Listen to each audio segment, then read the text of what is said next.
dans Le Feu au cœur, votre podcast qui parle d'amour, de sexualité, de relations et de parcours de vie. Alors aujourd'hui, j'ai le plaisir d'accueillir Debbie Sparrow. Pour te présenter, tu es chanteuse, féministe et militante. D'ailleurs, tu as même fait une hymne bisexuelle car c'est ta sexualité. Et donc actuellement, tu es en couple avec un homme. Tu es dans une relation exclusive avec ton mec ? Alors, c'est une relation non exclusive, mais on date toujours ensemble, donc on peut pas dire qu'on est exclusif. Je sais pas trop comment le déterminer, mais j'ai vu que dans tous les cas, à partir du moment où t'as d'autres partenaires, c'est considéré comme non exclusif. Après, chacun ses règles. Nous, on date ensemble, on fait pas de trucs chacun de notre côté. C'est-à-dire, tu vas sur des sites de rencontres avec lui ? Ça dépend. Ça peut arriver qu'on rencontre via des sites de rencontres. On a déjà rencontré en direct. On n'est pas non plus dans une recherche permanente. Genre, on va aller en club tous les week-ends, etc. D'ailleurs, les clubs, c'est pas trop notre truc. Ah ouais. Ouais, pas trop. Ça, selon certaines exceptions, c'est vraiment des très très bonnes soirées, pourquoi pas. Mais les clubs en général, c'est pas trop notre truc.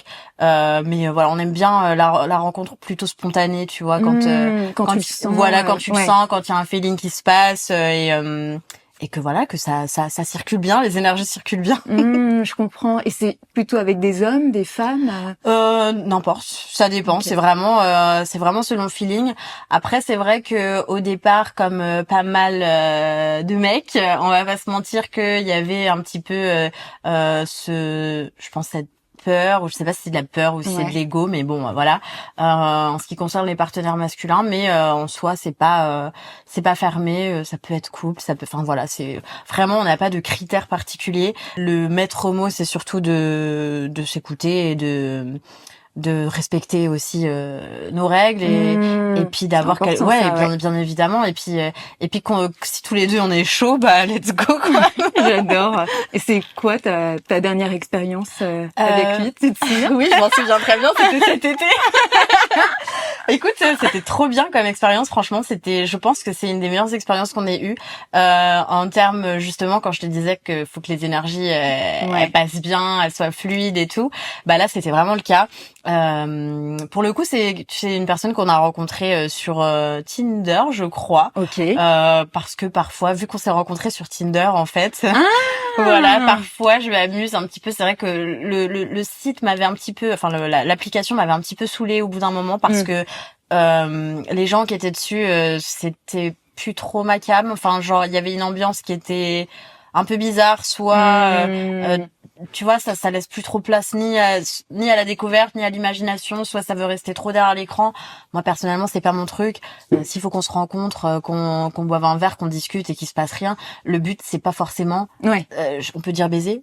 Ouais, on peut dire baiser, allez, on dit. Le but c'est pas forcément qu'on baise, quoi, tu vois, en tout cas, oui, si ça se passe bien, c'est cool. Mais moi je sais que j'aime beaucoup par exemple la séduction, le jeu de séduction et dire à quelqu'un bon bah voilà, on se retrouve à telle heure, on s'est jamais rencontrés et on baise, non, c'est vraiment pas ma came, c'est quelque chose qui m'excite pas du tout. Loin de là. Alors que par contre, tu vois, prendre le temps de discuter avec quelqu'un, de discuter même d'autres choses que simplement de sexualité, quoi. Je trouve que c'est quelque chose qui fait monter aussi la température et c'est un truc qui me plaît. Et du coup, bah cette rencontre là, je sais pas. En fait, j'ai vu le profil de la nana en question et je me suis dit waouh, ouais, elle est trop belle et j'avoue, j'ai un peu fait ma sorcière, j'ai dit toi tu vas nous matcher. T'as lancé un sort. J'ai lancé un sort, j'ai dit toi tu vas nous matcher et je crois qu'une heure après j'ai entendu, tu sais, le petit tududum de Tinder. Le sort a marché. En fait j'ai pris le téléphone et je me suis dit je pense que c'est elle, je sais que c'est elle. Et du coup c'était vraiment elle et on a commencé à discuter, ça s'est super bien passé, on s'est grave bien entendu et ça a vraiment pris je sais pas enfin tu vois, ça a pris 72 heures quoi de rencontre, c'est-à-dire qu'on a discuté. On était à 1 heure et demie de Marseille. Elle habitait sur Marseille et donc je lui dis bah écoute, demain on a prévu d'aller sur Marseille avec mon chéri et son meilleur pote. Si tu veux qu'on se boive un verre ou qu'on se fasse une plage, comme ça on se rencontre déjà tranquillement et on papote, on passe du bon temps ensemble et tout. Avec plaisir. Puis au départ elle me dit bon, en ce moment j'ai pas trop de batterie sociale, mais franchement ça me chauffe pas mal, donc je te tiens au courant demain. Je lui dis pas de souci, je te dis quand je suis sur Marseille. Et puis c'est toi qui disposes de toute façon, voilà. Et puis une fois qu'on était sur Marseille en train de boire un verre, je lui dis écoute, on est en train de boire un verre à Courjus là, si tu veux nous rejoindre. Et au final, une chose en amenant une autre, on a croisé des potes de Paris à Marseille, enfin le truc complètement improbable. Donc on s'est retrouvés à boire un verre à trois avec le meilleur pote de mon chéri, à boire un verre voilà, à boire un verre avec plein d'autres potes. Donc on a croisé une pote à mon chéri. Ensuite, elle a croisé elle-même une pote à elle qui était avec son mec. Donc tu vois, la table s'est remplie très vite. Et quand elle m'a dit j'arrive, moi j'étais persuadée qu'elle viendrait pas. Je me suis dit bon, elle m'a dit que sa batterie sociale, elle est un peu truc, peut-être qu'elle va pas venir et qu'on va remettre ça plus tard. Et donc elle me dit ouais, j'arrive. Vous êtes toujours à Courjus? Je dis bah oui. Par contre, on n'est plus trois sur la table. Il y a d'autres potes qui sont arrivés. Je t'assure, c'était pas prévu, mais je préfère te prévenir si c'est un truc avec lequel t'es pas à l'aise. Elle m'a dit bon bah non, il y a pas de souci, j'arrive. J'adore. Et donc trop cool. On a passé une soirée entre potes en vrai, tu vois, à discuter, à se rencontrer, etc. À un moment donné, bah du coup, c'était pas mal parce que t'avais moins ce truc de quand t'es trois en tout cas d'être à trois ou voilà soit surtout quand t'es un couple, tu vois, tu te dis ça va peut-être être faut parler à l'un, faut parler à l'autre, faut apprendre à connaître un peu tout le monde. Et là, ce qui était cool, c'est que quand nous on échangeait ensemble, voilà, je sais pas, mon chéri pouvait parler avec son meilleur pote, avec sa pote, etc. Et du coup, on se faisait des passes comme ça, pour apprendre à connaître cette personne qui était d'ailleurs hyper intéressante. Et puis pas que le physique. Non, il n'y avait pas que le physique. Moi, je suis quand même pas mal cérébrale aussi. Il faut que ce qui est dans la tête me plaise, en termes de valeur aussi, c'est quelque chose qui est important. Et puis aussi, je suis sorcière et je dis toujours que faire du sexe avec quelqu'un, c'est pas anodin. Il y a des énergies en fait qui circulent entre les personnes. Et même si et puis aussi même si on veut avoir plusieurs partenaires, on a le droit d'avoir des critères et des standards quoi. C'est pas parce que il y a plus de personnes que là on doit baisser ses standards. Moi, c'est un truc qui est hyper important pour moi. Et là, franchement, trop cool. Et puis, à un moment donné, le meilleur pote de mon chéri voulait rentrer. C'était lui qui conduisait. Moi, je conduisais pas ce jour-là, donc je me l'étais un peu collée. Donc, clairement, j'avais pas prendre la voiture. Je me dis, y a pas de souci, on y va quand tu veux. C'est toi le conducteur. Et voilà, je lui dis en rigolant, écoute, elle dit, c'est dommage et tout. C'était court, machin. Enfin, c'était court. J'aurais bien, elle a bien accroché. Et donc je dis écoute en vrai si tu veux viens nous voir là où on loge et tout, il y a une piscine machin. Tu te sens avec la piscine voilà, toi. Et elle me dit tu m'as dit il y a une piscine, t'essayes de m'avoir avec la piscine. Je dis non je précise juste qu'il y a une piscine.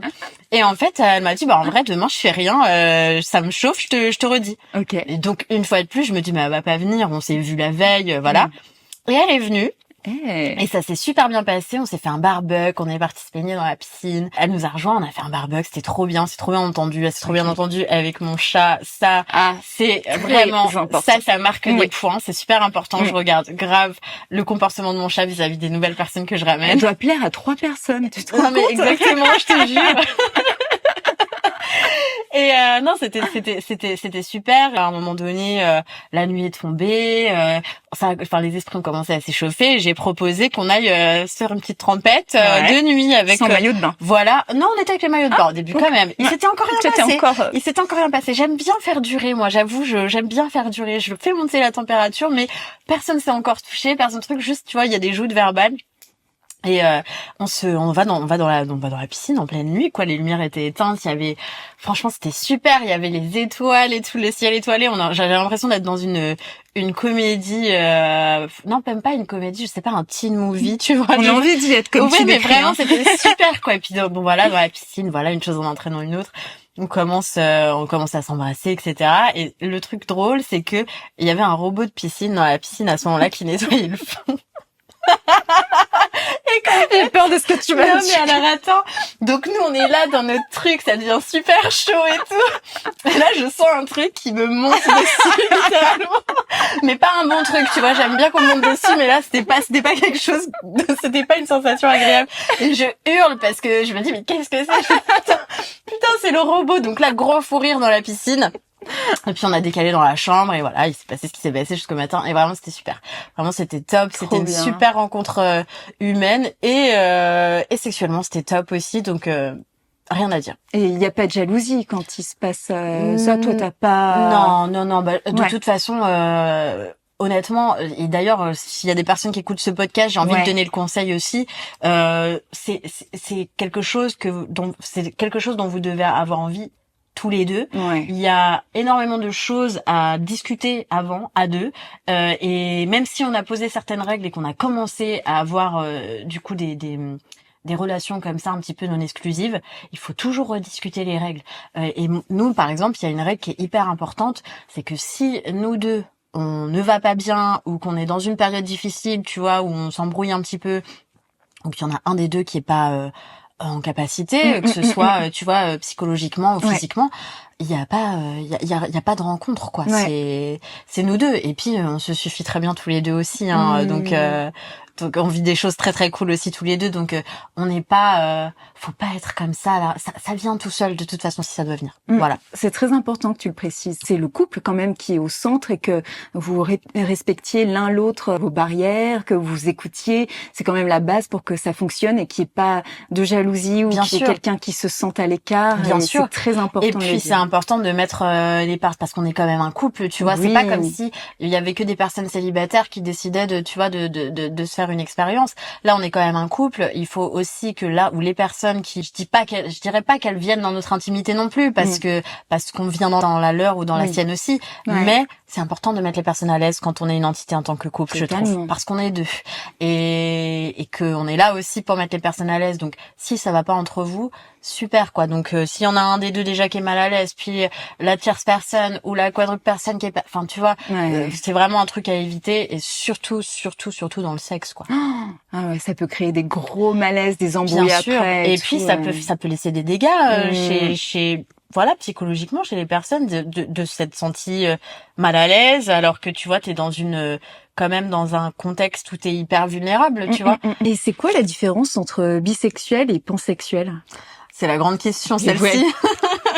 En vrai, pour la petite histoire, le terme, en fait, avant, pansexuel n'existait pas. Il a été inventé à une période où il y a eu un espèce de hoax biphobe un petit peu sur 4chan, sur internet du coup, où ça faisait passer les personnes bisexuelles pour des personnes un peu transphobes, etc.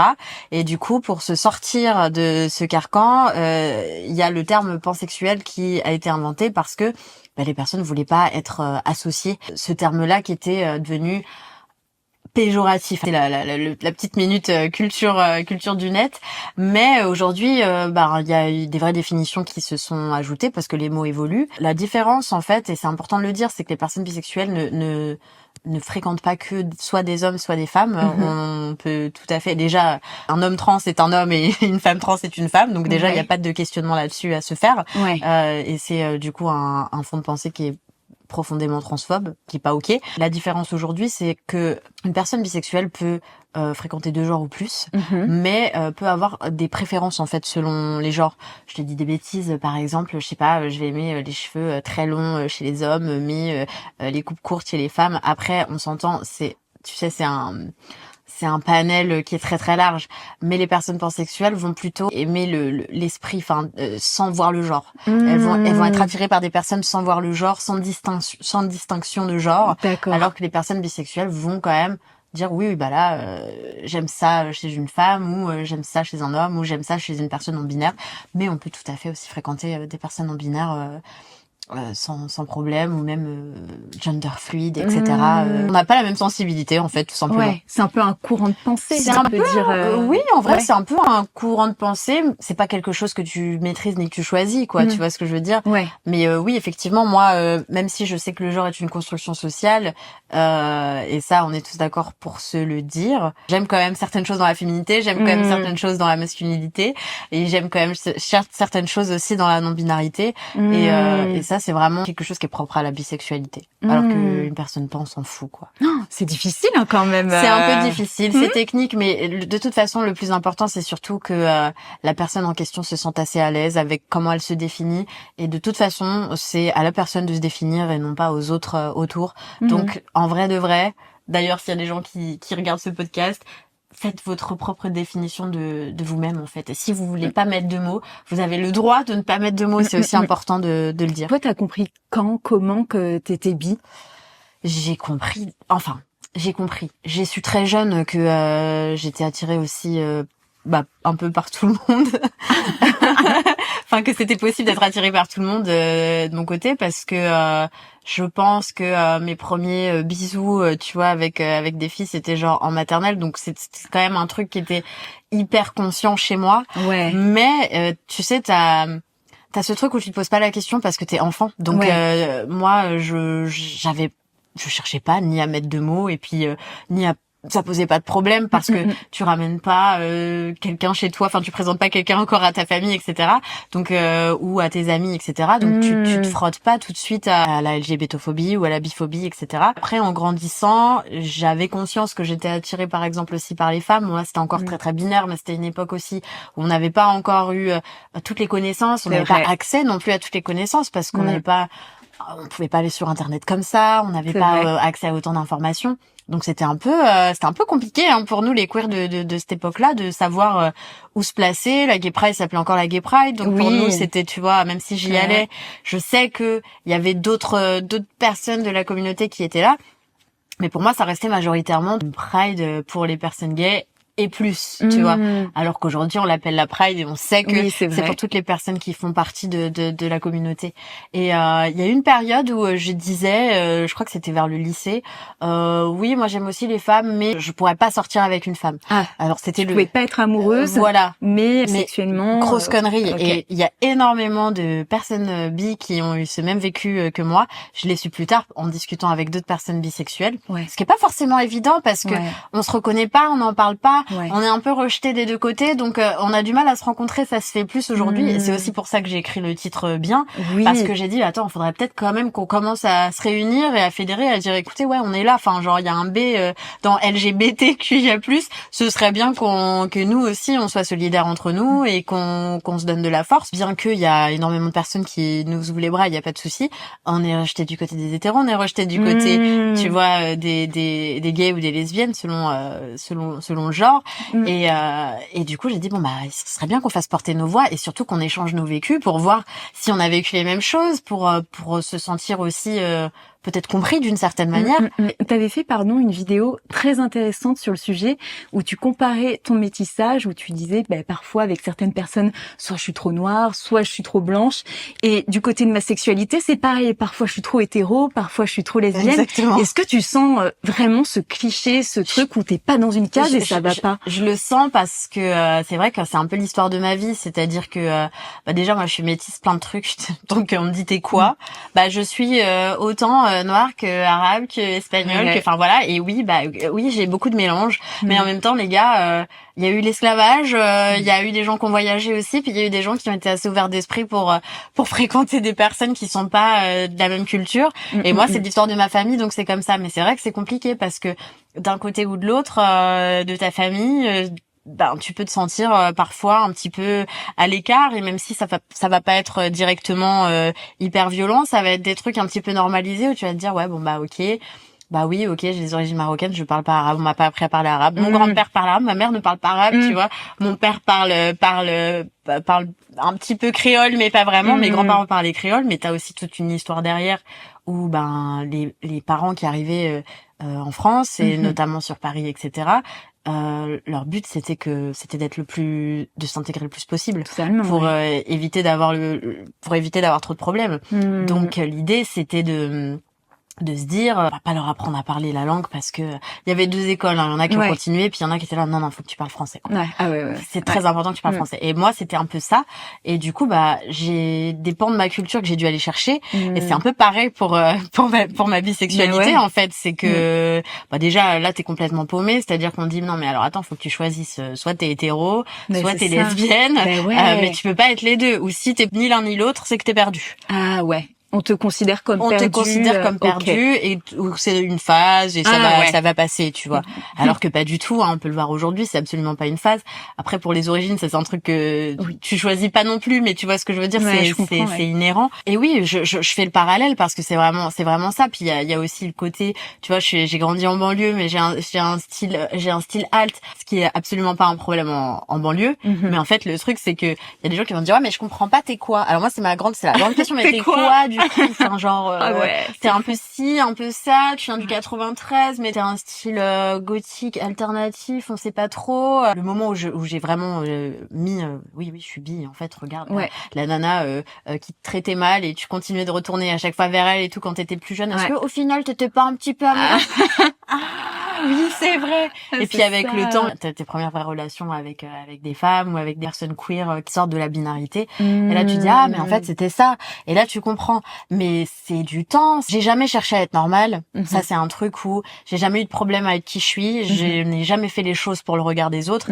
Mais par contre, moi ce qui m'a fait le plus de mal, c'est de ne pas comprendre comment je pouvais m'en foutre, tu vois, je prendre les gens comme ils sont, mais que c'était pas possible à l'inverse, quoi.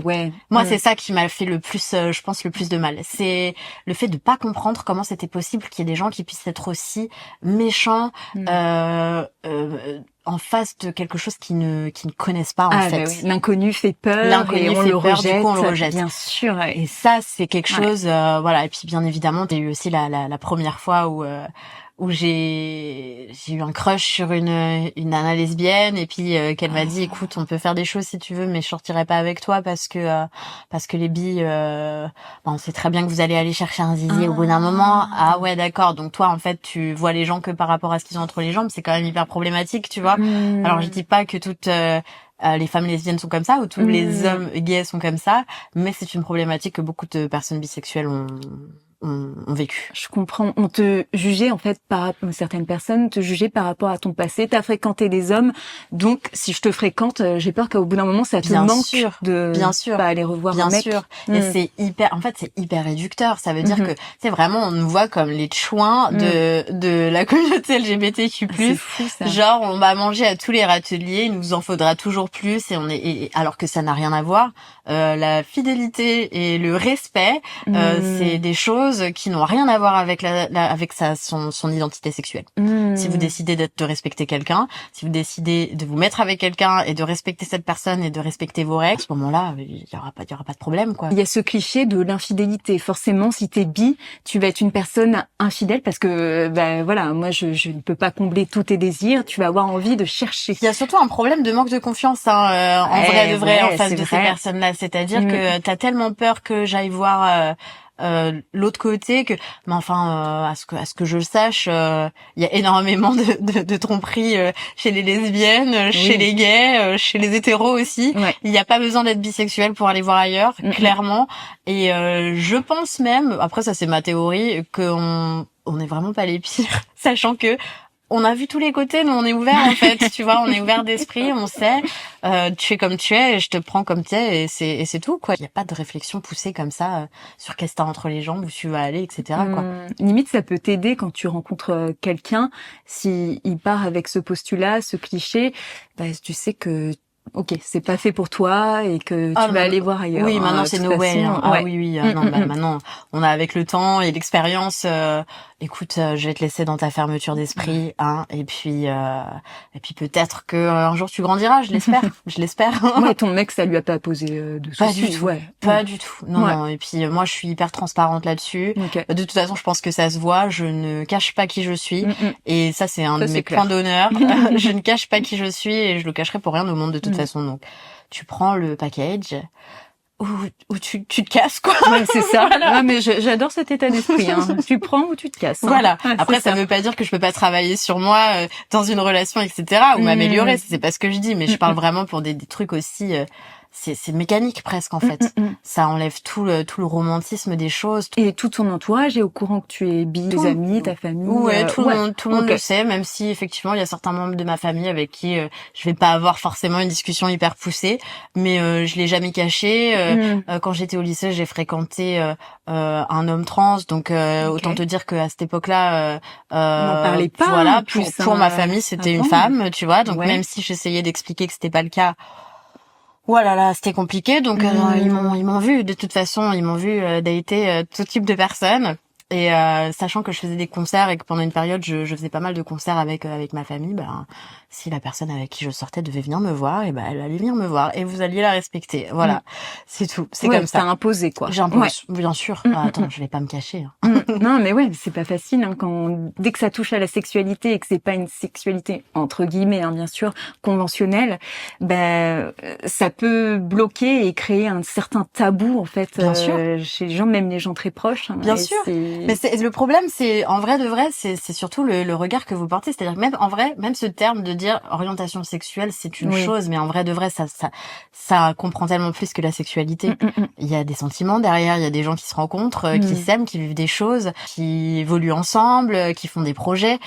C'est pas juste on fait pas que baiser quoi. Et c'est vraiment même hyper réducteur, et je trouve que ça c'est un truc par contre qui est vachement mis sur la communauté LGBTQ+. On est vu que par notre sexualité, comme si il y avait pas d'histoire d'amour, comme si il y avait pas de gens qui je sais pas, qui prenaient des apparts, qui voyageaient, qui avaient des animaux ensemble, des enfants même parfois, surtout aujourd'hui maintenant que c'est possible. Il y a des gens qui il y a des couples homo qui sont ensemble depuis des années et qui sont bien plus solides que certains couples hétéros, tu vois. Et c'est un truc dont il faut qu'on sorte, je pense. Non, c'est intéressant que ce que tu dis, que les personnes sont réduites à vous faites que du cul et puis ça s'arrête là en fait. Et puis on vous a pas demandé de nous imaginer baiser quoi en fait. Peut-être que c'est vous qui avez un problème à sans arrêt de nous imaginer baiser, parce que c'est pour ça que l'homophobie c'est parce que les gens ils imaginent que tu baises et ça leur plaît pas, ça leur pose un problème et on se demande sur certains pourquoi ça leur pose un problème. Oui, c'est bizarre, on a pas un peu de jalousie ou d'envie. Oui. Ah ça c'est certain, refoulé. Tu vois complètement. Tes premières expériences c'était avec des hommes, des femmes c'est marrant que tu me dises ça. Non, en vrai, je pense que mon premier bisou je crois que c'était avec une fille en vrai. C'est vrai? Ouais, je te jure. Ah ouais? Ouais, je te jure. Après, j'étais très très jeune, tu vois, c'est les premiers bisous de genre de maternelle et tout, tu sais pas trop ce que tu fais, mais ouais, je pense que mon premier bisou c'était avec une femme. Et la première fois que tu l'as fait, c'était avec un homme?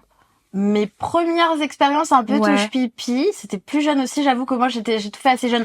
C'est pour ça d'ailleurs, pour faire un petit aparté, que c'est hyper important de faire des cours d'éducation sexuelle et d'éduquer dès le plus jeune âge au consentement, parce que c'est pas en mettant des œillères que on va réussir à faire avancer les choses. Oui, les enfants sont sexués, et même s'ils savent pas ce qu'ils font, ils sont sexués. Ils ont des échanges parfois qui vont au-delà de juste se tenir la main dans la cour de récré. Et ça, c'est un fait, parce que je l'ai vécu. Alors, il y a plein de gens qui vont se dire, oh là là, tu te rends compte, mais c'est réel, tu vois. On comprend pas vraiment que c'est quand t'es enfant et que, comme tu dis, on fait touche pipi, on comprend pas que c'est sexuel. On comprend pas que c'est sexuel. Innocent. Mais c'est vrai que voilà. Donc mes premiers touches pipi, on va dire, c'était plus avec des filles.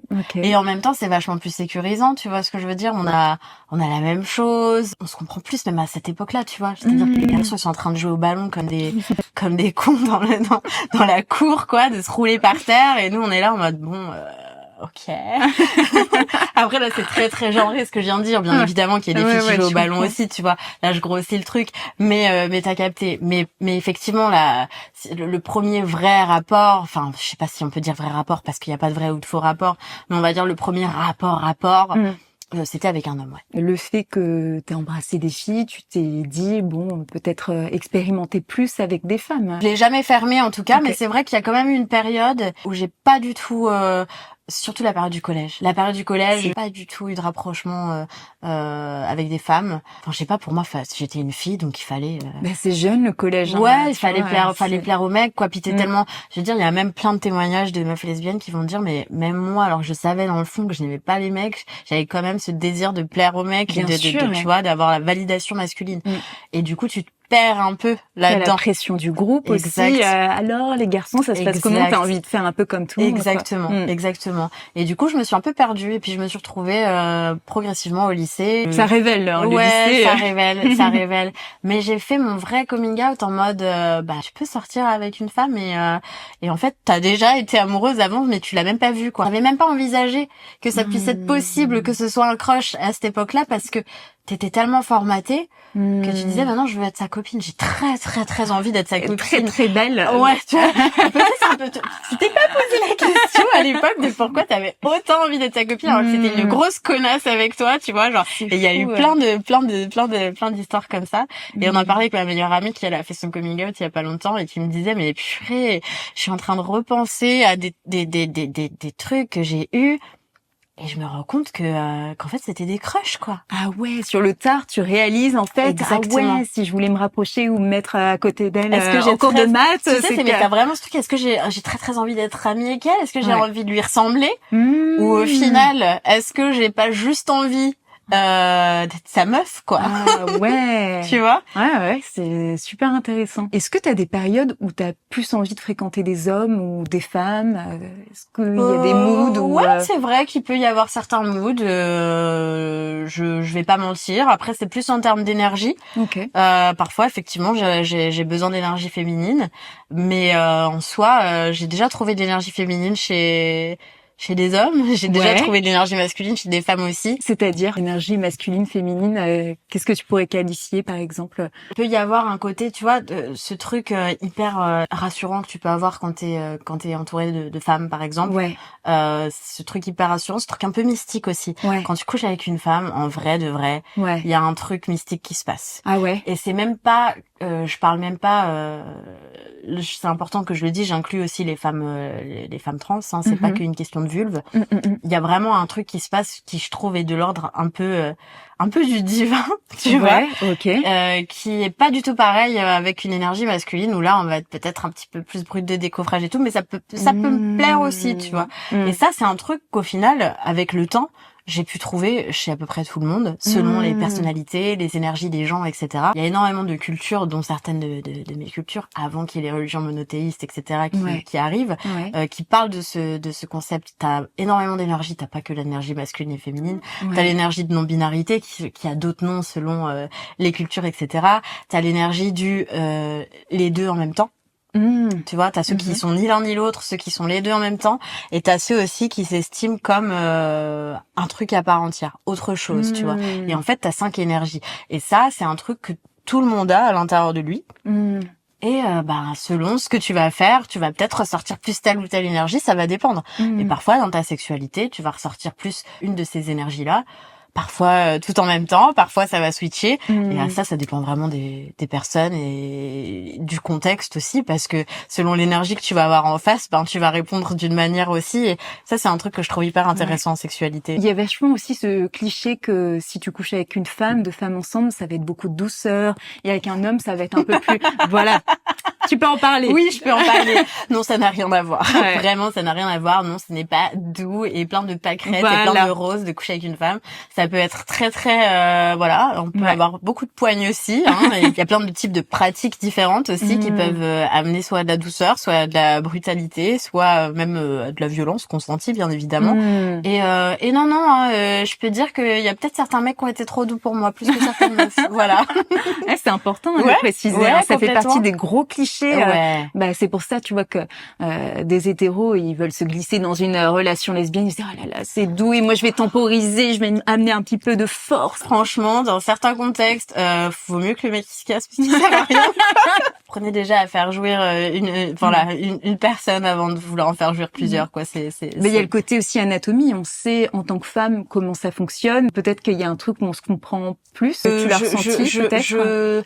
Oui, dans tous les cas, effectivement, je vais pas mentir. En tout cas, dans les rapports avec des personnes à vulve, c'est sûr que il y a un truc qui fait que en général ça glisse quand même vachement mieux. Ça m'est arrivé plein de fois d'être la première fois avec une femme d'une femme et que je lui dise dis donc t'as dépucelé des femmes.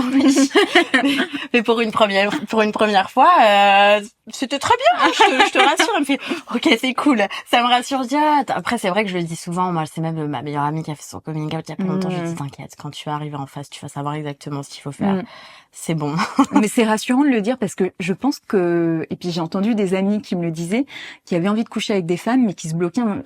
Je sais pas comment ça fonctionne, j'ai peur. Après ça m'est déjà arrivé, ça a été plus rare que les mecs, ça clairement. Mais ça m'est déjà arrivé aussi que ce soit pas fou. Mais même quand c'est pas fou, franchement, c'est pas c'est pas aussi terrible qu'un mec. On sent des expériences terribles là. Non, mais je pense que tu vois de quoi je parle. Je pense que toutes les meufs qui vont écouter vont savoir de quoi je parle. Tu es atteinte d'endométriose. Je n'en suis pas atteinte, donc je peux qu'imaginer la douleur et l'handicap que ça doit être. Ça doit être vraiment très compliqué. J'ai entendu pas mal de témoignages. Ça doit être vraiment difficile. Est-ce que ça a eu un impact dans ta sexualité? Bah forcément, en fait, ça a un impact un peu sur tous les aspects de ta vie, hein, on va pas se mentir. Ça a un gros impact aussi quand t'es en relation, parce que ça crée plein de choses, vraiment plein de choses. Et le truc étant que là, ça va être mon témoignage, mais on en sait tellement peu sur cette maladie que... D'ailleurs, est-ce que tu peux expliquer plus en détail ce que c'est? Oui, alors l'endométriose, on pensait avant que c'était de l'endomètre, mais ce n'est pas de l'endomètre, c'est un truc qui est pas censé être là. Alors j'ai pas les termes médicaux, hein. C'est un truc qui est pas censé être là, qui s'accroche et qui peut se développer un petit peu comme une tumeur, tu vois, un petit peu comme un cancer, mais c'est pas quelque chose dont tu peux en mourir, en tout cas pas directement, pas comme un cancer. Mais par contre, ça grappille, ça peut se mettre un peu partout. J'ai déjà eu mois en mois, c'est de pire en pire. En fait. Pas forcément, ça peut aller en allant mieux, ça peut aller de mal en pis. C'est vraiment, même les médecins te disent on sait pas. Voilà, on sait pas. Faut faire des tests. Il y a aucune info. C'est pour vraiment savoir où t'en es. Faut faire des tests régulièrement. Voilà, tu vas faire des tests sanguins, tu vas faire des IRM de temps en temps pour voir si ça a pas bougé, si ça a pas pris de l'ampleur. Je conseille d'ailleurs aux personnes qui ont de l'endométriose de le faire, même si je sais que souvent on est resté dans une errance médicale très très longue. C'est hyper important de faire des check-up parce que moi c'est un peu une nana qui m'a réveillée un jour. Je sortais d'un concert et j'étais en train de fumer une clope et on discutait et puis je lui dis enfin c'est bon, parce que je lui disais que j'avais très mal. Elle me dit il faut vraiment que tu ailles faire tes tests et tout. Je lui dis oui, enfin bon, dans tous les cas je vais pas en mourir. Elle me dit alors tu vas pas en mourir, mais tu peux en mourir. Moi j'ai failli mourir. Donc là, ça m'a calmée. J'ai dit ok. T'en meurs avec un choc toxique? Non, en fait, ça désagrège des trucs dans ton corps, en fait.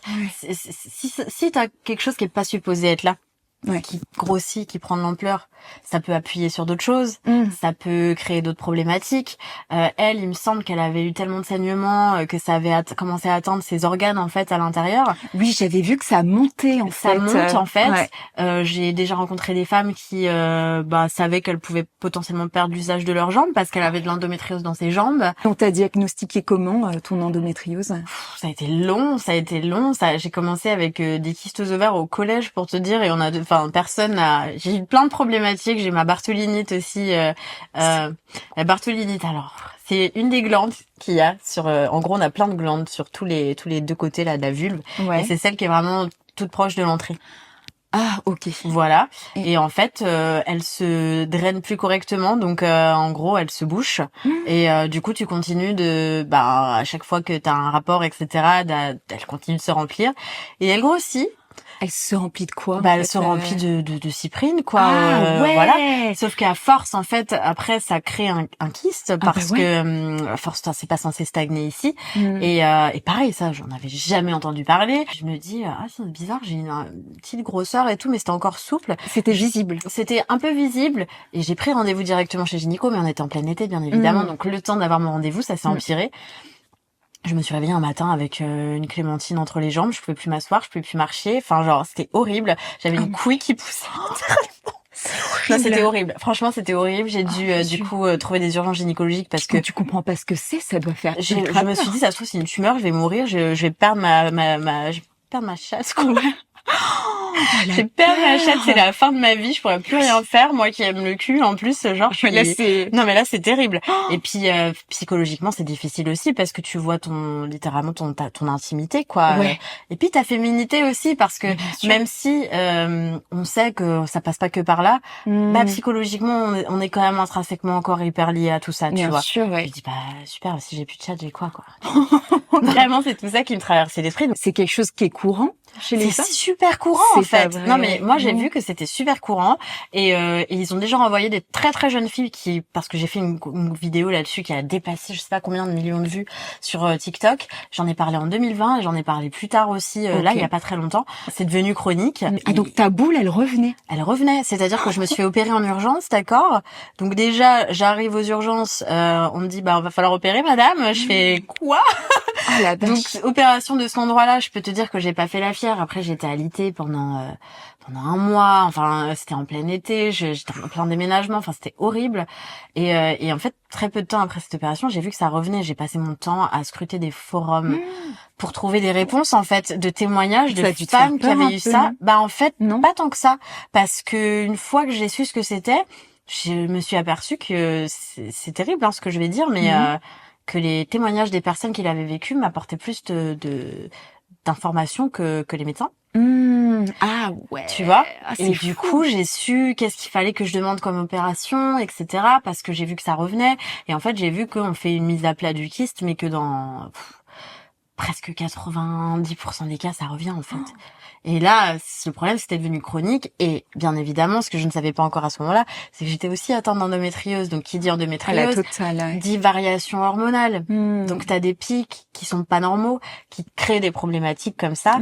Et donc, la bartholinite, le stress, les dérèglements hormonaux, etc., ça la favorise. Et donc, il y avait des fois où ça revenait, mais j'avais aucune envie de repasser sur le billard. Et j'étais là en mode... J'avais une gêne aussi pendant les rapports, donc tu me demandais... Tu devais avoir peur de faire du sexe. Enfin là, ça, avec mon partenaire, ça allait parce qu'il était hyper compréhensif. Mais le problème, c'est que parfois, parfois, c'était même enflammé, tu vois. Ah ouais. Donc, et puis même, je me sentais pas bien dans mon corps, tout simplement. Ouais. Donc forcément, même au niveau dans la tête, c'était pas fou. Bien sûr. Ouais. Même au niveau de la tête, c'était pas fou. À un moment donné, je me suis dit bon, c'est pas normal. J'ai arrêté la pilule aussi parce que je l'ai pris très jeune. On me l'a prescrite à 13 ans. Aussi, donc pour se rendre compte que t'as de l'endométriose, faut y aller quoi. Et donc tout ça d'années de parce que la pilule, ça masque en fait. Masque. Ah, je savais pas du tout. Mais ça n'empêche pas que ce soit là et que t'aies quand même des problématiques. D'accord, c'est ça. Et moi, je prends plus de pilules depuis presque 6 ans maintenant. Ah, t'as arrêté. J'ai plus du tout aucun, à part le retrait et le préservatif. J'ai plus de moyens de contraception hormonale. J'ai dit stop à partir Tu te sens différent? Je me sens mieux, mais je me sens surtout plus connectée à mon corps. Parce que, et d'autant que j'ai été diagnostiquée très tard, c'était en mars 2023. Avant que j'ai enfin l'année dernière avant que j'ai enfin quelqu'un qui prenne ce que je lui dis au sérieux, c'est-à-dire que même avec cette histoire de bartholinite chronique où je suis revenue, où j'ai dit mes problématiques, mes douleurs, je faisais des malaises de douleurs, tu vois, pendant les règles, excusez-moi des détails, mais tu vois, mais c'est bien, j'ai fait des malaises sur le trône, tu vois, parce que t'as des douleurs tellement fortes que pousser pour faire pipi, et je t'explique pas pour faire la grosse commission, c'est une catastrophe. Ah ouais, ça doit être fou, c'est horrible, tu vois. Et donc j'en ai fait des malaises et je dis mais attends, il y a un problème. Et personne jusqu'à maintenant n'a relevé le truc de l'endométriose. C'est moi qui me suis dit bon, t'entends parler de cette maladie depuis un moment. Ça fait un moment que là t'as arrêté la pilule, que tu vois ton corps, que tu vois tout ce que ça fait. En fait, je savais déjà.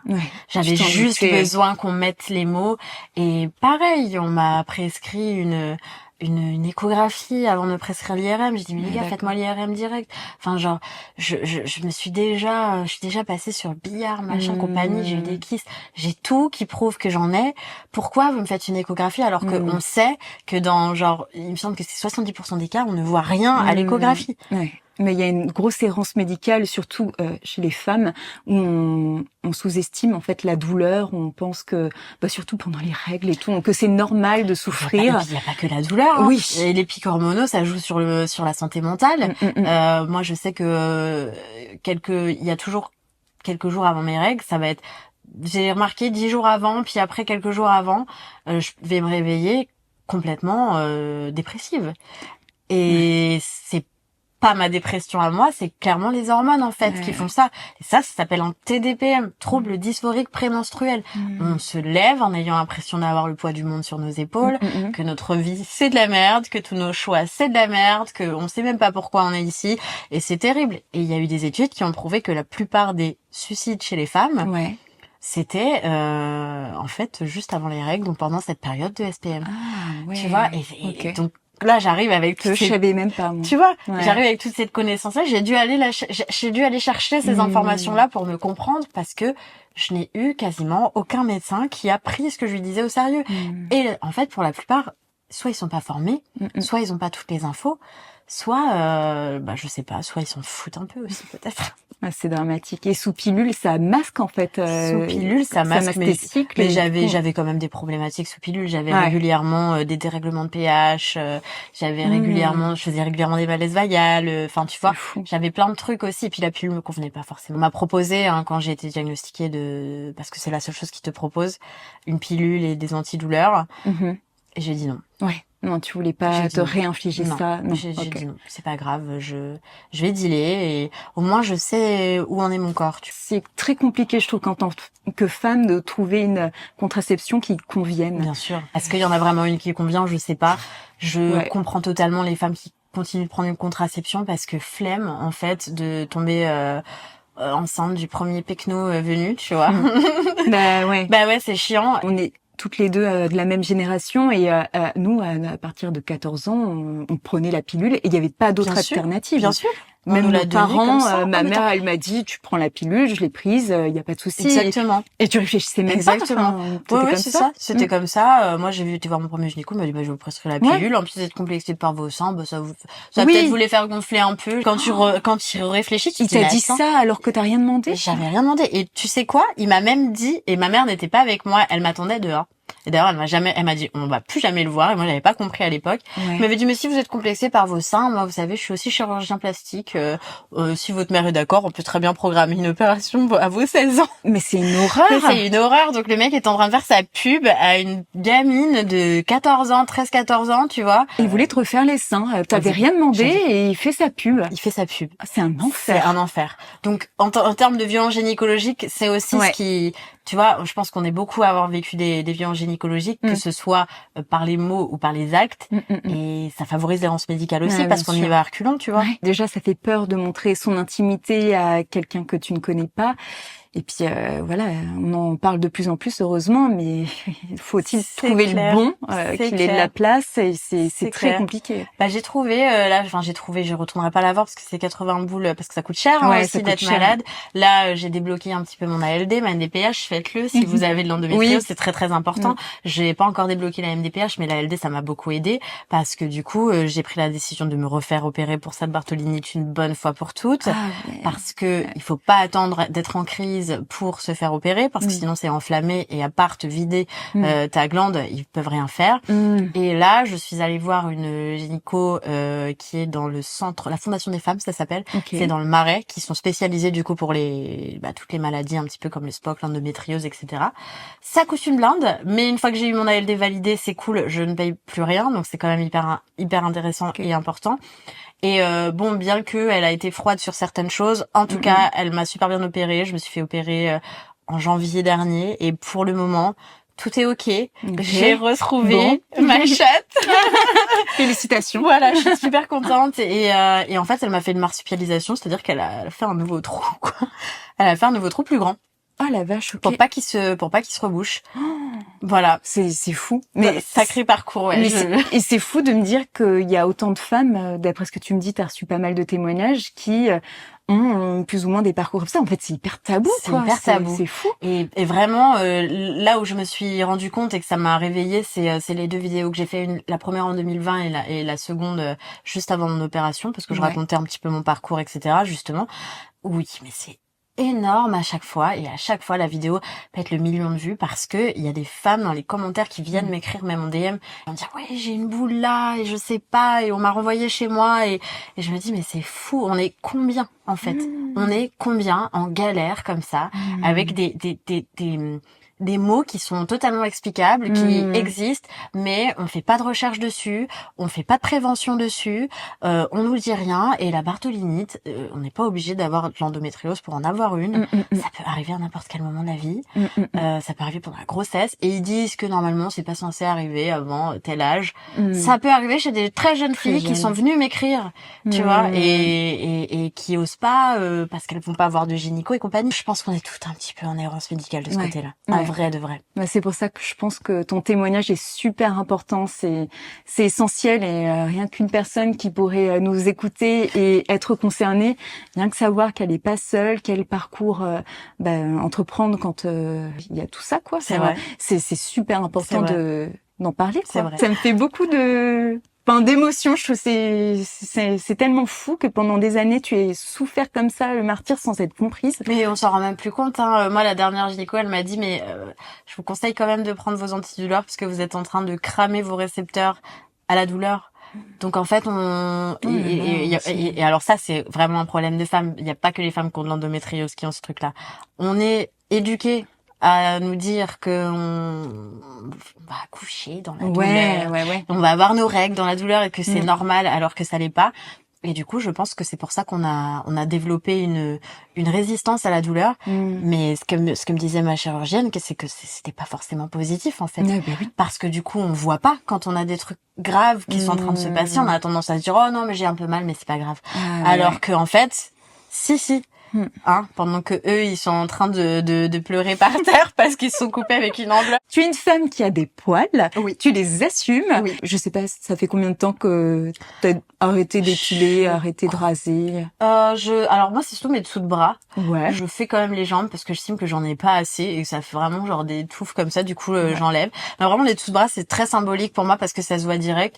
Après en bas c'est vraiment si j'ai envie de les enlever je les enlève. Vraiment j'ai pas de, mais quand j'ai la flemme je le fais pas. Par contre c'est vrai que mes dessous de bras c'est vraiment aujourd'hui c'est genre j'aime trop les barbes. Je n'ai pas de barbe et mes dessous de bras c'est ma barbe et je fais même et tu sais quoi, je fais même mes contours avec tu sais ma petite tondeuse, je les égalise et tout. Tu fais un contour de je fais mes petits contours de dessous de bras et je les égalise. Trop fan. Et là j'ai trouvé un petit poil blanc sur une de mes aisselles, il est tout brillant comme ça, je suis là en mode trop stylé. Ok, tu vois. Et ouais non franchement je les enlève à certains endroits mais je le fais que pour moi et que si j'en ai envie. Mais par contre mes dessous de bras la dernière fois j'ai fait un trou et c'était avec la tondeuse, tu vois. Du coup j'ai tout enlevé et j'aime plus du tout. Maintenant c'est que avec des poils que tu te vois. J'aime plus du tout. Et même la sensation, tu sais, de l'aisselle qui frotte, l'aisselle du haut qui frotte contre l'aisselle du bas, je ne supporte plus. Et je me suis même aperçue que parce qu'il y a une grosse idée reçue sur la transpiration, etc. C'est ce que je voulais te demander. Je transpire beaucoup moins. Depuis que je laisse mes poils et j'ai même beaucoup moins, tu sais, d'odeur. Bon après quand tu vas avoir tes règles et tout ça, c'est normal. Hein, t'as les hormones qui travaillent, mais j'ai beaucoup moins d'odeur, etc. Je pense que c'est pas là pour rien. Bien évidemment, si les personnes qui veulent les enlever, les enlèvent. Hein. Mais moi, je suis très contente avec mes poils. Je trouve que ça me rajoute un cachet. Et puis ça filtre. Ça l'été, des fois, il y a des mecs qui viennent me faire chier dans la rue et je fais juste ça. Et les réactions, c'est comment? Ça dépend. Il y en a que ça arrête pas, mais il y en a qui vont faire comme ça. Je fais allez, casse-toi. Et dans l'intimité, t'as déjà rencontré des gens qui te plaisaient et qui ont été bloqués, choqués, surpris? Alors ça va faire 8 ans que je suis avec mon partenaire, bientôt là en novembre. Du coup, les poils sous les bras, je les avais pas quand j'ai rencontré. Quand j'ai rencontré, j'enlevais tout. Et c'est même lui qui m'a dit mais genre, tu sais que je m'en fous. Enfin genre. C'est vrai. Si tu le fais, en tout cas si tu le fais parce que tu penses que je veux que ce soit tout lisse, sache que je m'en fous, tu vois. Et franchement, il m'a vachement aidé dans cette démarche-là, bien qu'il m'a pas dit laisse tes poils, tu vois ce que je veux dire. Mais ça m'a vachement aidé de me dire attends, mais en fait, pourquoi je m'inflige ça? Tu sais, des fois, je me rasais encore à blanc, alors je m'étais rasée la veille parce que j'allais à la salle, ou alors ou que je m'épilais et que tu sais que tu dois laisser ta repousse pour retourner te faire épiler. Je vais à la pour qui, pourquoi? En fait, je viens juste pousser de la fonte comme eux et travailler mon corps. J'en ai rien à faire en fait que si je lève le bras on voit que j'ai des poils et alors qu'est-ce qu'il y a? Il y a un problème. Donc tu l'as fait par militantisme aussi un petit peu pour. Je vais pas mentir que oui. Je l'ai fait parce que je pense que j'en avais besoin pour moi et parce que j'avais besoin aussi d'apporter un message. Je pense que de toute façon effectivement aujourd'hui je laisse mes poils parce que je les aime, mais je peux pas enlever le côté militant sur le fait de garder ces poils surtout aux aisselles dans la société dans laquelle on vit aujourd'hui quoi. Voilà, ça va ensemble. J'aimerais que un jour on évolue tellement que ce soit plus un problème et qu'on se dise plus que c'est un acte militant de laisser ses poils. Aujourd'hui ça l'est. Et je l'assume, il y a pas de souci, hein, bien évidemment. Et je suis contente aussi de pouvoir décomplexer aussi des femmes en faisant ça et de leur dire, écoutez, si vous voulez les enlever, il y a pas de problème. Si vous voulez les garder, on s'en fout. Après, effectivement, laisser ses poils, on sait qu'on va avoir des regards, on sait qu'on va avoir des réactions, on sait qu'on va avoir des moments qui vont dire ah t'as vu à leur fille, Mais ça elle a des poils. Moi maintenant je regarde les gens droit dans les yeux. Je suis pas une bête de foire. Je te regarde droit dans les yeux, j'ai l'air de dire qu'est-ce qu'il y a. Vas-y viens, t'as envie de faire un commentaire. Parlons-en puisque t'as envie de faire un commentaire sur mon corps. Et puis même après, au niveau des partenaires qu'on a eu avec mon partenaire, avec ton chéri, avec mon chéri, quoi, jamais eu de problème. De toute façon, je le cache pas. Et puis maintenant, vu que je suis sur les réseaux, etc., on voit assez rapidement que j'ai des poils. Vous êtes pas là pour dire alors je voulais te dire que je m'épile pas sous les bras. Enfin, c'est quoi ce truc? Moi, je suis désolée si quelqu'un me plaît. Quand bien même je vais aimer certains trucs, j'aime bien que les personnes prennent soin de soi sur certains points, etc. Je ne me mets pas avec la personne pour ça et surtout je vais pas aller l'imposer. Oui mais j'ai des préférences, ok mais tes préférences tu les imposes pas aux autres. Et puis si tu t'empêches de dater quelqu'un ou de baiser avec quelqu'un qui te plaît parce qu'il ou elle a des poils, parce qu'elle a des poils, waouh, c'est un vrai sujet. Je les demande poils, à voir quels sont tes critères, quoi. Ça veut dire que tu mets tout sur le physique. Enfin, qu'est-ce que tu fais du reste? C'est quelque chose qui me dépasse. Même moi, on m'a appris qu'une femme, ça s'épilait et de partout. Et donc c'est vrai que ça surprend et que moi-même je m'épile et que je le fais peut-être pour moi, mais peut-être pour les autres et peut-être parce que on m'a appris que c'était comme ça et pas autrement. Je sais pas. Si j'avais été dans une société où on m'avait dit bah tu fais ce que tu veux, et que personne ne jugeait, je sais pas, peut-être que j'aurais des poils aussi. Tu sais, c'est marrant que tu dis ça parce qu'en fait, la période où moi je me suis dit bon, allez, je laisse pousser, je me suis aperçue que à partir du moment où j'ai commencé à avoir des poils, je les ai enlevés. Je ne savais même pas à quoi mon corps ressemblait. En fait, tu vois, je savais pas à quoi mon corps ressemblait parce que je ne savais même pas comment étaient mes poils parce que je les laissais jamais pousser en fait. Je les enlevais toujours à un moment et je me suis dit mais même ça, j'ai envie de savoir comment il est mon corps, tu vois. C'est drôle. Je sais même pas à quoi ressemblent mes dessous de bras avec les poils qui vont dessus. Alors, moi j'ai fait l'expérience pendant le confinement. J'ai pas épilé pendant 4 mois pour voir ce que ça donnait. Et c'est vrai que ça surprend. En fait, c'est un corps que tu connais pas.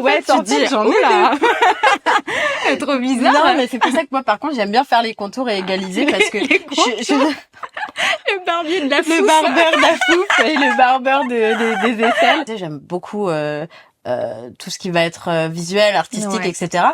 Et c'est sûr que quand il y a une partie où il y en a un, ils sont plus longs que l'autre et machin, ou il y en a juste 3 comme ça qui se battent en duel, bon là j'aime pas, donc je les enlève pour que ça fasse une belle toison, quoi. Ça t'arrive de te masturber? Ouais, tout le temps. C'est vrai? Sérieux, masturbeuse? Ça dépend. En fait, j'ai des périodes. En vrai, je dis ça, mais il y a des périodes où je le fais pas, j'en ressens pas forcément le besoin. Mais en fait, je m'en sers pour plein de choses. Des fois, je me fais des grandes sessions. Avec moi-même, où je me fais l'amour à moi-même et tout, genre tous mes jouets. Et genre, je suis au max. Et puis parfois, ça va être envie de faire, je sais pas, j'ai un truc, j'ai une scène, je suis un peu stressée, machin, où c'est une période, voilà, et j'ai besoin d'extérioriser et voilà. Ouais, pour te détendre avant un événement important, en exact. fait. Exact. Et moi, ça me donne la pêche, ça me redonne du mojo. T'as un peu du rouge sur les joues, là. T'as ton regard qui est grave plus brillant et tout. Ça rend belle de jouer, on va pas se mentir. Totalement, Moi, je me rends compte, c'est vraiment un truc que j'utilise. Je sais pas, mais en tout cas, je me rends compte que j'ai un glow quand je suis bien sexuellement. Si t'es très souriante, on sait ce que t'as fait 10 minutes avant. Exactement. T'as commencé à quel âge, toi? C'est une bonne question, ça. Je pense qu'au début, je savais pas exactement ce que je faisais, mais je me frottais sur un koala qui faisait cette taille. Maman, si tu regardes cette vidéo. C'est vrai que je me suis frottée sur ce koala que j'ai vu un jour sur une photo de moi bébé qui était plus grand que moi. J'ai fait si tu savais, toi. Si tu savais ce qui s'est passé. Un jour, ma mère l'a viré, elle m'a dit mais pourquoi il est tout aplati? Voilà, donc je savais pas exactement ce que je faisais, mais ouais, je pense que j'ai commencé tôt et je pense que les enfants commencent assez tôt.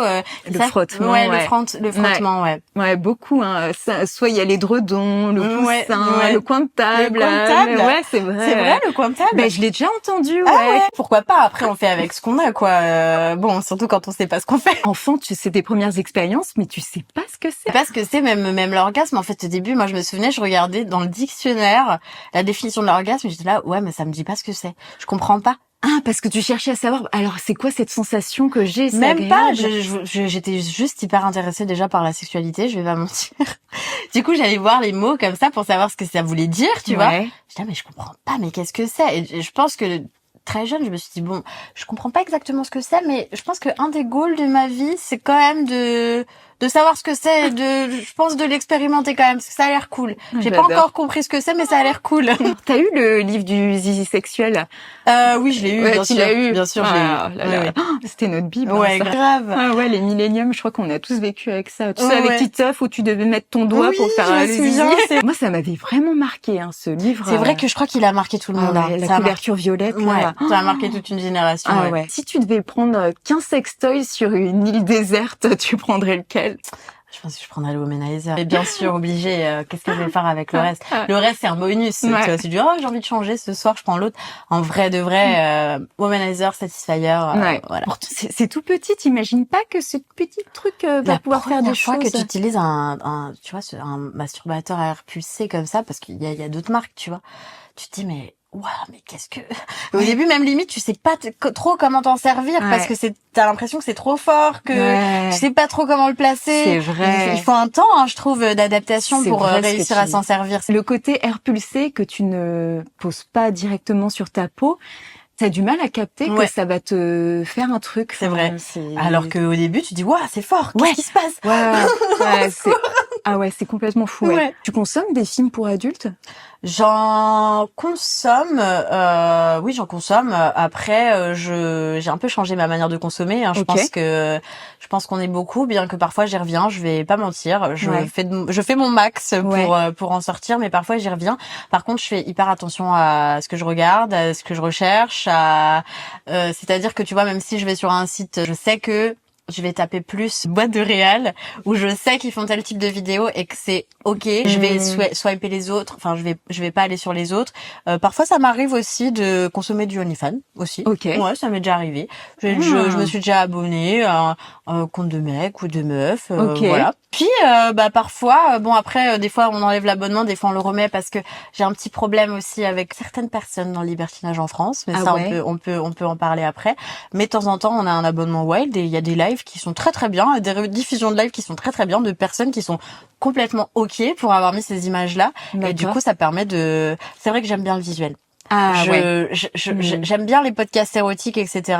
Mais j'aime quand même bien le visuel. T'as besoin de voir. J'aime bien voir. Du coup, je recherche des trucs qui sont de plus en plus éthiques quand même. Donc OnlyFans, c'est bien parce que c'est des personnes qui ont choisi de mettre ces images-là en ligne. Donc c'est cool. Ça, tu vois, ça permet de pouvoir consommer de manière éthique. Tu préfères quand même des choses qui sont plus amateurs.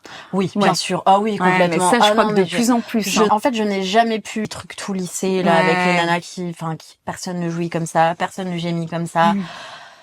Personne ne baise comme ça. Ça m'a toujours fait chier. Ouais. Tu sens que c'est fake. Ou des fois, on se fait des petites vidéos aussi avec mon chéri. Et des fois, je me les remate toute seule aussi. Tu les publies pas? Non, je les publie pas. C'est juste pour vous. Non, je suis artiste et tout. J'ai pas, peut-être dans un univers alternatif, j'ai une carrière dans le porn.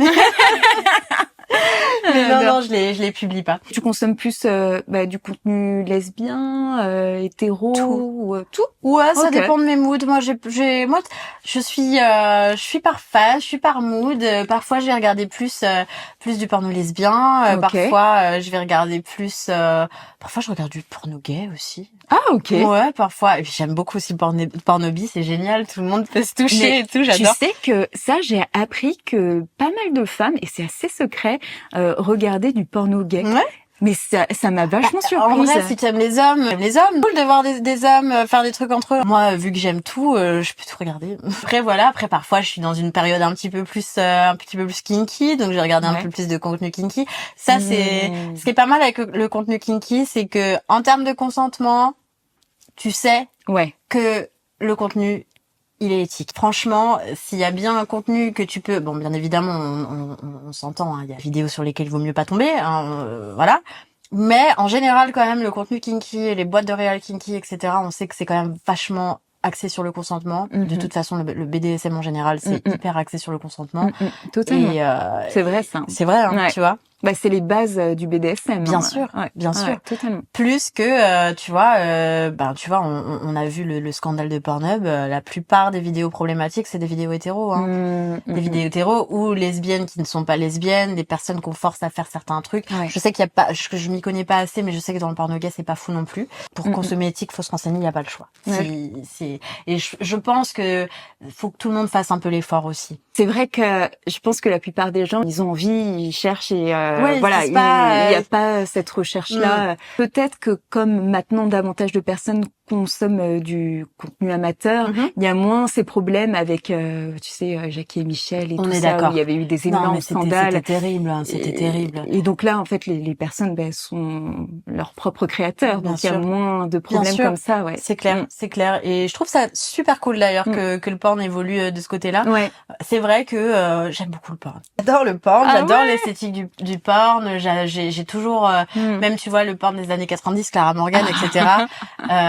C'est vraiment, tu vois, elle a pas eu une grande carrière. Elle a pas eu une grande carrière, c'est vrai, mais elle a toujours fait ce qu'elle voulait faire. Ouais, c'est vrai. Il y a pas si longtemps, j'ai eu une interview dans Union. J'étais trop saucée. Un de mes rêves, tu vois, c'est de faire une couve de Playboy ou d'un magazine comme ça, tu vois. Donc, ouais, j'aime bien le porn. De toute façon, j'ai un côté très très sulfureux. J'aime la sexualité, etc. Et je trouve, et je me sers parfois des codes du porn dans mes clips, dans mes photos et tout. Donc, j'assume. C'est le truc le plus recherché sur Internet. Hein. Tout le monde recherche du sexe, de toute façon, d'une manière ou d'une autre. Ouais.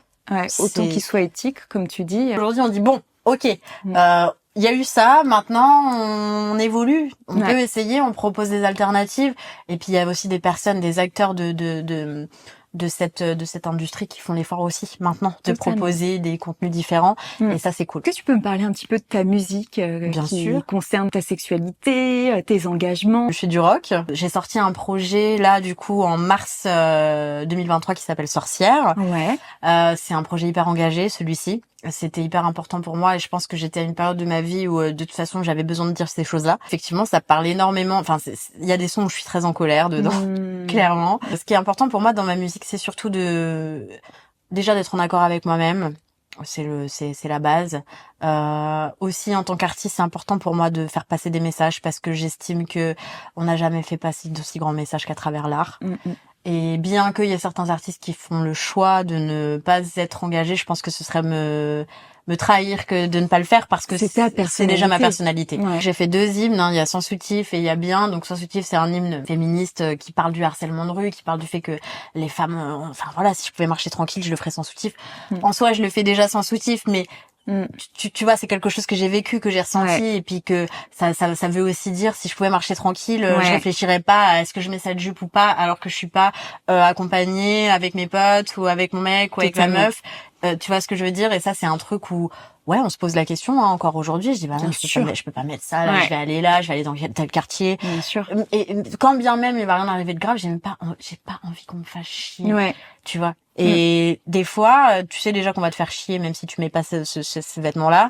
Mais tu sais que, bah oui, on va plus te faire chier si tu mets cette petite jupe ou ce petit short ou ce petit machin.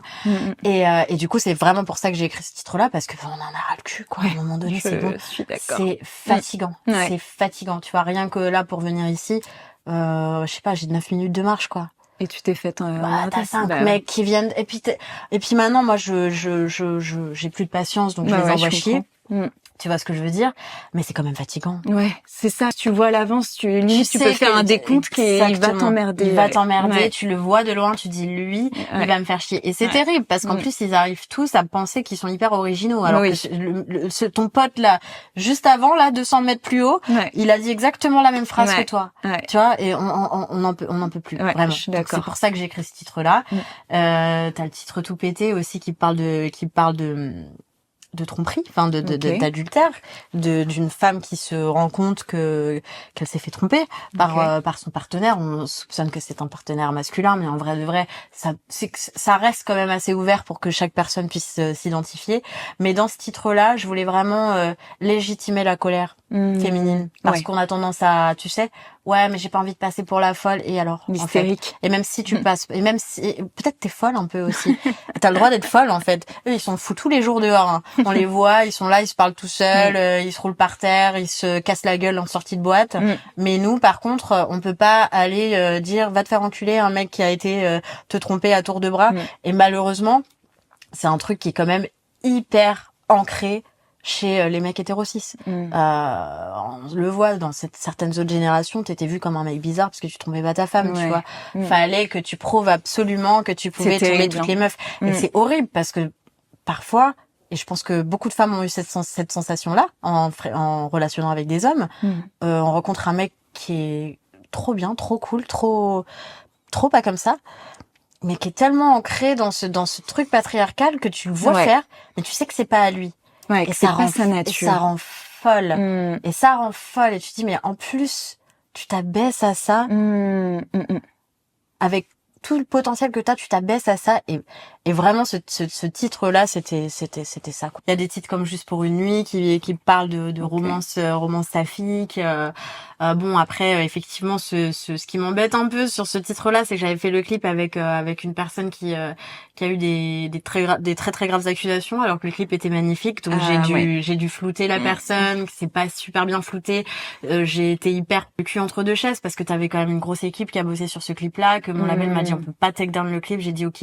À ce moment-là, j'utilise l'outil floutage sur YouTube, même si ce sera dégueulasse, je mets quand même en description le fait que je ne cautionne pas les actes de cette personne-là. C'est bien que tu l'aies tourné comme ça. C'était hyper important pour moi, mais ça reste une chanson que j'adore. On arrive déjà à la fin. Ah non. C'est passé trop vite. C'est passé super vite. Est-ce que tu aurais un mot de la fin pour conclure tout ça? Oui, j'aurais un mot de la fin. Vu que c'est quand même un podcast qui parle de sexualité et de relations, personne n'est avec vous dans votre lit. D'accord? Personne, les gens de l'extérieur ne sont pas avec vous au lit. Arrêtez de vous mettre des barrières sur les choses que vous avez envie de faire. Explorez-vous, tout en consentement bien sûr. Explorez-vous, trouvez votre glow en fait, dans votre plaisir et dans votre jouissance, et ça se répercutera sur à peu près tous les aspects de votre vie. Faites-moi confiance. J'adore. Si vous avez aimé nous écouter et que vous avez passé un bon moment avec nous, n'hésitez pas à me suivre aussi sur cette chaîne du Feu au Cœur, à commenter, à partager, à liker. Et si vous avez envie, comme Déby, de faire partie de ce podcast et d'être assis sur ce lit, n'hésitez pas à m'écrire sur l'Instagram Le Feu au Cœur. Je vous répondrai avec plaisir. On vous fait de gros bisous. Mouah.